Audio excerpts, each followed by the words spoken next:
La sensibilité aux produits chimiques va exploser au XXIe siècle. C'est une bombe à retardement qui va bientôt exploser. Les gens vont devoir apprendre à manipuler leur environnement. Aujourd'hui, la peur des produits chimiques a remplacé la peur des microbes.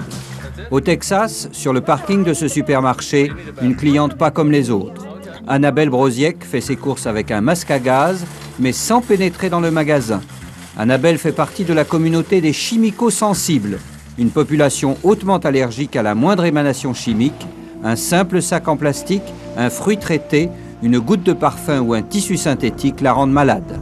Annabelle Broziek n'a pas d'autre choix que de vivre en ermite, loin de tout polluant chimique. Elle a trouvé refuge dans les forêts de Wimberley, une région considérée par les scientifiques américains comme l'une des plus pures des États-Unis. Au fond du jardin, un petit bunker de céramique. Le livre est recouvert d'aluminium. Les achats restent sur la terrasse pour éviter toute contamination. En ce qui me concerne, la maladie était essentiellement neuromusculaire. Je ne pouvais plus marcher. La moindre exposition à des insecticides, des bombes anti-moustiques ou de simples sprays pour le ménage affectait mes muscles. Je ne pouvais plus bouger. À une époque, je ne pouvais même plus me retourner dans mon lit. J'étais si faible, si diminuée, que quelqu'un devait m'aider. À 70 ans, lorsqu'Annabelle a eu connaissance de sa maladie, elle a vécu 1 an sous une tente en pleine nature, en attendant que sa nouvelle maison soit prête. Tout a complètement changé depuis mon départ de Floride. Je me suis débarrassée de tous mes meubles et de mes vêtements. C'était un nouveau départ. Maintenant, mon organisme supporte que je vive à l'intérieur dans la journée, grâce à tous les aménagements que j'ai faits. Quand je suis arrivée ici, j'étais comme un enfant dans un magasin de jouets. C'est incroyable, vivre sous un toit. Je n'avais pas réalisé avant combien l'environnement m'était hostile. Le soir, Annabelle regagne sa chambre en céramique, une pièce stérile. L'air est filtré, aucune substance chimique ne peut y rentrer. Regarder la télévision n'est plus un geste simple. L'appareil est installé à l'extérieur pour éviter des émanations de vapeur toxiques si des composants électroniques venaient à chauffer. Le mari d'Annabelle, lui, vit à quelques centaines de mètres de là, dans une maison infectée.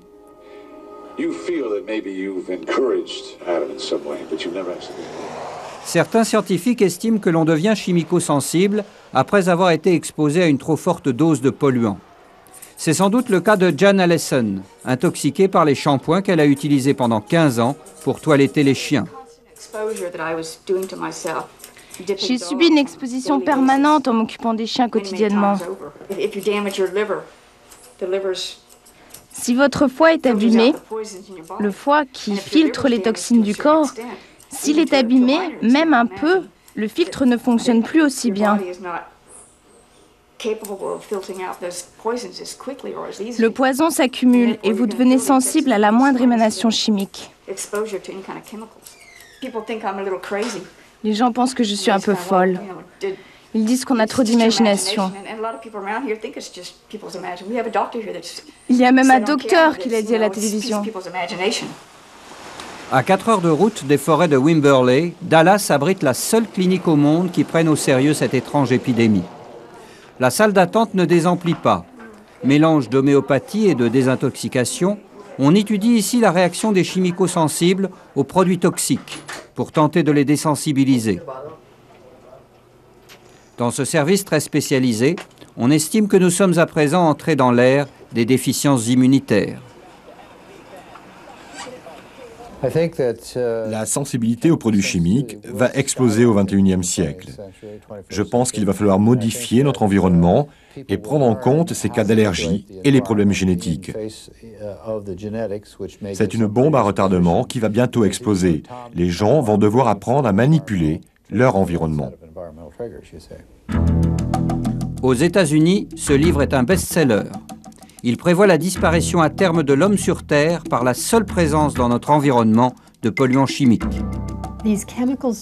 Ces produits chimiques, en fait, ne causent pas de dommages génétiques. Ce que nous observons, ce n'est pas une mutation de nos gènes, Disons plutôt que nous assistons à la manifestation, à l'expression de ces gènes qui ont été désactivés à un mauvais moment de leur développement. C'est un peu comme si vous aviez construit une maison sans respecter les plans. La plomberie ne fonctionnerait pas, le câblage électrique aurait été mal fait. Eh bien, le cerveau, c'est pareil. Il ne fonctionne plus comme il le devrait. Mais ce n'est pas pour autant que ces modifications vont se transmettre aux générations suivantes. Si on parvient aujourd'hui à éliminer de notre environnement les produits chimiques, on peut très bien sauver notre futur. Et croyez-moi, les industriels en sont bien conscients. C'est en ce sens que je suis finalement très optimiste. Sur les collines de Wimberley, surplombant la vallée, le village des chimico-sensibles, un ensemble de bungalows en aluminium perdu au milieu des bois. Depuis qu'elle vit ici, Harriet Thompson estime aller beaucoup mieux. Son hypersensibilité a largement régressé. À l'entrée de sa cuisine, une affiche invite les visiteurs à ne pas entrer s'ils se sont parfumés, maquillés ou s'ils ont utilisé un déodorant. Harriet est encore fragile. Quand on fait la cuisine, on ne sait pas toujours ce que cela peut entraîner. Moi-même, je ne savais pas que je recevais autant d'ondes électromagnétiques. Regardez, je vais allumer ces plaques chauffantes. Si on cuit deux choses en même temps, ça monte encore plus haut. Pour limiter les risques de contamination, le salon et la chambre d'Harriet sont isolés l'un de l'autre. Pas de papier peint, mais du sol au plafond des feuilles de métal contre les champs électromagnétiques. Ce que je sais, c'est que j'ai en moi des substances qui n'existaient pas le jour où Dieu nous a créés. Il faut que je m'en débarrasse. Aux États-Unis, les chimico-sensibles forment désormais une véritable petite communauté, par la force des choses, isolée du reste du monde. Une récente enquête a mis en évidence un taux très élevé de dépressifs parmi eux. Porte-parole du mouvement, Sue Pittman a dû quitter sa maison de Chicago, qu'elle considérait comme hautement toxique, pour s'installer ici, une plateforme de 400 mètres carrés, bâtie sur pilotis, intérieur en bois du Colorado non traité. En fait, deux maisons en une. Au centre, les dangereux émetteurs chimiques, cuisine, télévision, ordinateur. Autour, à l'air libre, les chambres et les lits. Il y a une véritable prise de conscience parmi la population. Quand on voit des gens comme Annabelle ou d'autres en ville, on se dit ce ne sont pas des fous, ce sont des chimico-sensibles. Les gens comprennent que la pollution a provoqué des maladies qui sont sérieuses. C'est tout à fait réel et on peut les prévenir. Cela n'a rien d'inévitable. Nous aurions un monde beaucoup plus beau si nous prenions quelques mesures en pensant aux conséquences que notre mode de développement peut avoir sur notre santé. On ne devrait pas souffrir comme cela. Même si moi, je n'ai pas connu des problèmes de santé comparables à cela, même pour quelqu'un qui est en pleine forme, quelqu'un comme moi, eh bien, je ne retournerai jamais dans un environnement comparable à celui que j'ai quitté. Cette vie-là n'a pas de sens.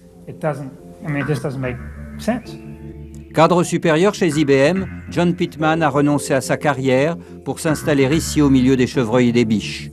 Ses voisins chimico-sensibles sont professeurs, sociologues ou écrivains. À Wimberley, on les appelle les nouveaux Robinson.